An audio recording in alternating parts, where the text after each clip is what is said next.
अस्सलाम वालेकुम क्लास। उम्मीद है आप सब अपने घरों में खैर आफियत से होंगे। ये आप लोगों का समर टास्क है, इसको आप लोगों ने शीट्स पे प्यारा सा करके राइटिंग पैटर्न के मुताबिक लिखना है। सबसे पहले आप लोगों ने मार्जिन लाइन ड्रा करनी है, डेट एंड डेट लिखनी है और उसके बाद आप लोगों ने अपना काम शुरू करना है। इसमें है पहला हफ्ता, सबक नंबर 1 नज़म हम की पढ़ाई करनी है। नीज किताब पर दिए गए मशक़ी सवालात हल करने हैं। नज़म हम है आपकी, इसकी आपने पढ़ाई करनी है पूरी नज़म की। उसके बाद मशक़ी सवालात हैं, इनके जवाबात लिखने हैं।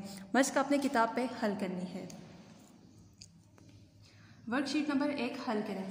वर्कशीट नंबर 1 है आपके पास, दर्ज झेल जुमलों में इस्तेमाल होने वाले मुहावरात अलग करके लिखें।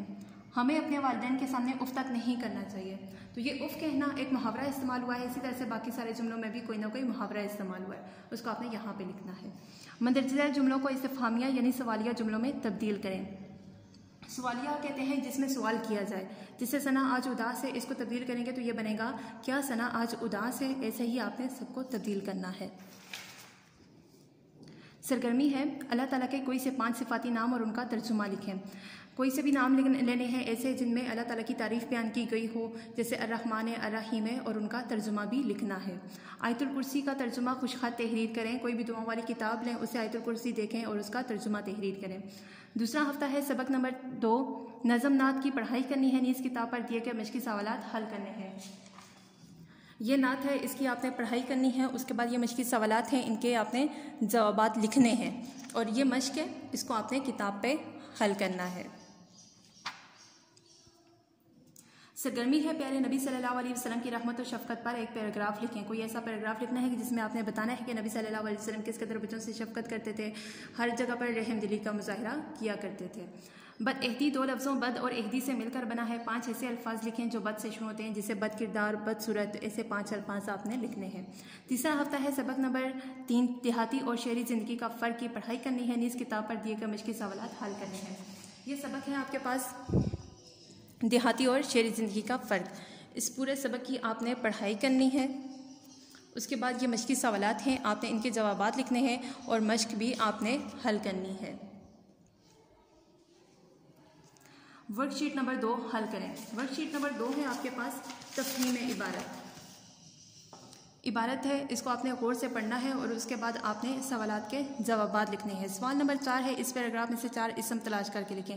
इसम कहते हैं ख़ास शख्स, चीज़ या जगह के नाम को। तो इसमें इसम इस्तेमाल हुआ है अल्लाह, इस तरह के और भी बहुत से हैं जो आपने 4 यहाँ पे लिखने हैं। सरगर्मी है, देहाती और शहरी ज़िंदगी के फ़वाइद पर एक मज़मून लिखें। नीज से ऐसी तजावीज़ मुरतब करें जिन पर अमल करके देहात से शहरों की तरफ मुंतकिली के रुझान को कम किया जा सके। आपने एक मज़मून लिखना है जिसमें आपने देहाती और शहरी ज़िंदगी के फ़वाइद बताने हैं, फ़ायदे बताने हैं और उसके बाद आपने तजावीज़ लिखनी है कि आजकल देहातों में कौन कौन सी नई सहूलतें आ गई हैं कि जिसकी वजह से देहातों में भी ज़िंदगी आसान हो गई है। सबक में से कोई से 5 इसम नकरा और मार्फा तलाश करके लिखें। इसमें नकरा उसे कहते हैं जो आम होता है और मार्फा उसे कहते हैं जो ख़ास इसम होता है। तो इसी सबक में से आपने 5 इसमें नकरा और 5 मार्फा ढूंढने हैं। जैसे अहमद का लफ्ज़ इस्तेमाल हुआ है तो ये मार्फा है, ठीक है। और इसी तरह से आयशा है तो ये मार्फा है। इस तरह के अल्फाज, जैसे लड़का है तो वो नकरा है। इस तरह के अल्फाज आपने ढूंढ के लिखने हैं। चौथा हफ्ता है, सबक नंबर 4 नज़्म ज़ब्त की पढ़ाई करनी है। नीज किताब पर दिए गए मशक़ी सवालात हल करने हैं। ये सबक है आपके पास नज़्म ज़ब्त, आपने इसकी पढ़ाई करनी है। उसके बाद पूरे सबक की पढ़ाई करने के बाद आपने ये मशक़ी सवालात हैं, इनके जवाबात लिखने हैं। फिर ये मशक़ आप लोगों ने किताब पे हल कर लेनी है। वर्कशीट नंबर 3 हल करें। वर्कशीट नंबर 3 है आपके पास, गलत फ़िक्रात दुरुस्त करके लिखें। मिस्र में 2 भाई रहता था, तो ये गलत फ़िक्रा है। दुरुस्त इस तरह से होगा कि मिस्र में 2 भाई रहते थे। तो इसी तरह से ये सारे आपने दुरुस्त करने हैं।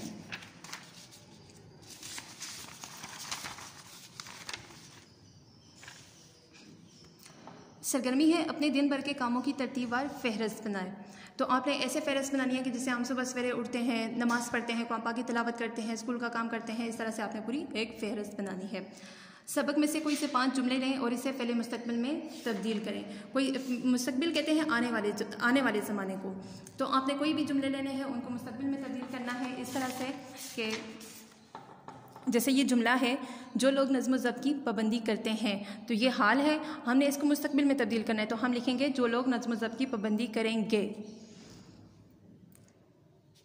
5वां हफ्ता है, सबक नंबर 5 नामुमकिन से मुमकिन का सफ़र की पढ़ाई करनी है। नीज़ किताब पर दिए गए मुश्किल सवालात हल करने हैं। ये सबक है आपके पास नामुमकिन से मुमकिन का सफ़र, इसकी आपने पढ़ाई करनी है पूरे सबक की।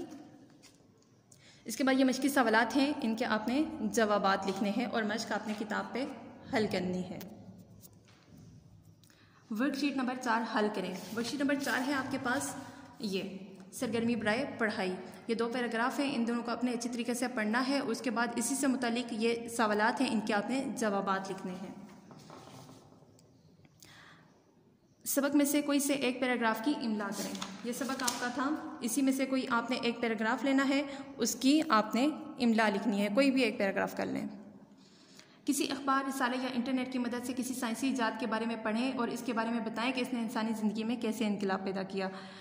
किसी भी इजाद के बारे में आप बता सकते हैं, जैसे मोबाइल है, आप उसके बारे में बताएंगे तो आप डिटेल के साथ बताएंगे कि मोबाइल आने से पहले का दौर कैसा था, कैसे लोग रहते थे, कैसे गुजारा करते थे, और मोबाइल आने के बाद क्या कर रहे हैं। छठा हफ्ता है सबक नंबर 5 आइए पाकिस्तान की सैर करें की पढ़ाई करनी है। नीज़ किताब पर दिए गए मुश्किल सवालात हल करने हैं। यह सबक है आपका आइए पाकिस्तान की सैर करें, आपने इसकी पढ़ाई करनी है। उसके बाद ये मुश्किल सवालात हैं, इनके आपने जवाबात लिखने हैं। फिर ये आपने मश्क से किताब पे हल करनी है। वर्कशीट नंबर 4 हल करें। वर्कशीट नंबर 4 आप पहले भी हल कर चुके हैं, उसी को आपने एक दफ़ा दोबारा करना है। सरगर्मी है उर्दू गिनती लफ्ज़ों में लिखें 1 ता 60। उर्दू गिनती लिखनी है 1 से लेकर 60 तक। अपने सूबे के बारे में 10 जुमलों पर मुश्तमिल एक मज़मून लिखना है। एक मज़मून लिखना है जिसमें आपने बताना है अपने सूबे के बारे में। जैसे हम पंजाब में रहते हैं तो आपने पंजाब के बारे में 10 जुमले लिखने हैं, जिसमें ज़ुबान का बताना है, सकाफ़त का बताना है, इस तरह की चीज़ें बतानी है।